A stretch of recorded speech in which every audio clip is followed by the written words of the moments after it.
سلامونه دوستانو، زما نوم قادر شاه همدي دی. د اډوب فوټوشاپ سیسی 2019 پښتو کورس 55مې ویډیو ته مو ښه راغلاست وایم. په تېره 54مه ویډیو کې دوستانو موږ پر هاید لایر، ګروپ لایر، نیو لایر، بیسډ سلایس ان ګروپ لایر پر دې موضوعاتو مو څه نه بحث وکړئ.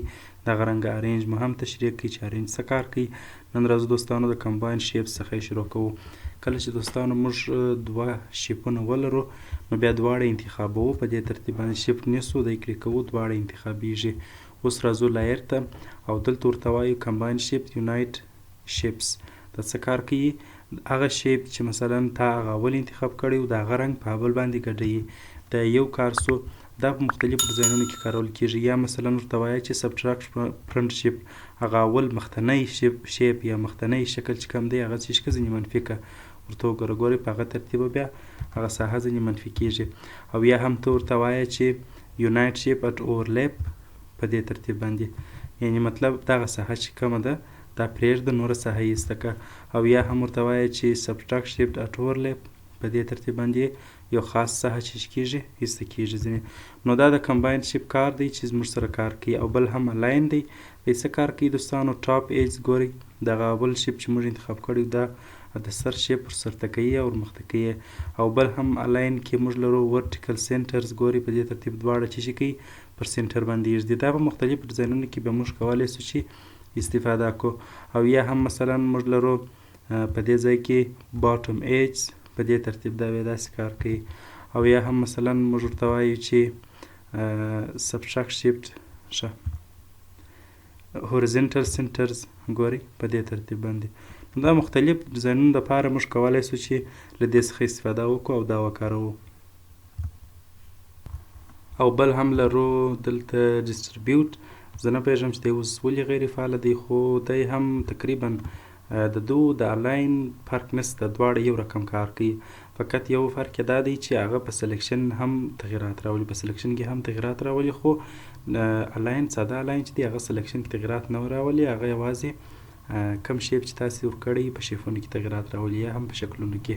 زه راځم د دې څخه به په دې ځای کې زه به دا ډیلیټ کړم.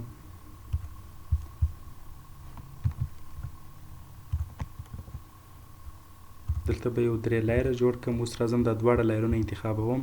په دې ځای کې ورته وایم چې لاک لایرز، یعنې دغه لایرونه زما سره چیش که لاک که یا یې هم کلپ که. اوس وګوره دی درته وایي چې څنګه یې کلفه، یوازې پوزیشن یې ورته کلفه چې بیا یې د یوه ځای څخه بل ځای ته انتقال نه سي. که چیرې یوازې د عکس پکسلونه کلفه یا که ټرانسپرنسي، که چیرې مثلا په دغه عکس کې یو ټرانسپرنسي بیکګراونډ وي هغه کلفه. نو دا ټول مثلا زه ورته وایم چې ټول زما سره چیش که کلپ که. تاسې اوس وګورئ ټول لایر به دغه لایرونه چې موږ انتخاب کړي وو دا به دواړه دی کلپ کړي. او بل هم لینک لایرز دی دوستانو، زه به دا ایسته کړم. نو لینک لایر داسې کار کوي چې دا دواړه لایرونه انتخابوو. بیا راځو دلته لایر ته او دلته ورته وایي چې لینک لایرز. تاسې اوس وګورئ دا دواړه لایرونه چې شوه سره لینک شوله. اوس که چیرې تاسې یو تغییر راولئ دا به بیا داسې ښه معلومیږي. زه به راسم یو بل عکس به راخلاص کړم دلته.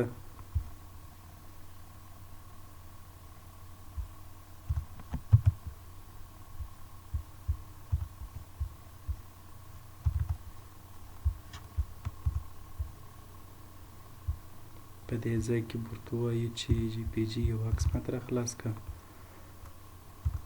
همدا عکس دی. زه بیا راوړم دلته بیا کښېږدم، بیا به یې یو څه اندازه ورته کوچنی کړم. اوس زه ورته وایم چې دا دواړه لایرونه چې که سره لینک که. نو راځم دلته او دلته ورته وایم چې لینک لایرز. اوس چې کله دا سره لینک شوله بیا چې تاسې کله انتقالوئ دواړه یو ځای انتقالیږي. نو د لینک لایر دا فایده شول. مثلا تاسې دغه لایرونه سره لینک کړي دي، بیرته غواړئ چې دا لایرونه چې کړي ان لینک کړي. نو دلته فقط ورته ووایاست چې ان لینک لایرز.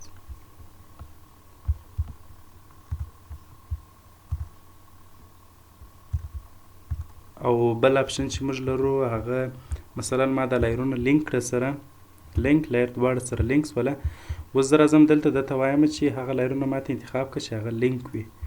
نو زه به دې ایسته کړم، بیا به راسم دلته په دې ځای کې ګورئ د هغه اپشن ما سره کار نه کوي، زه نه پوهېږم.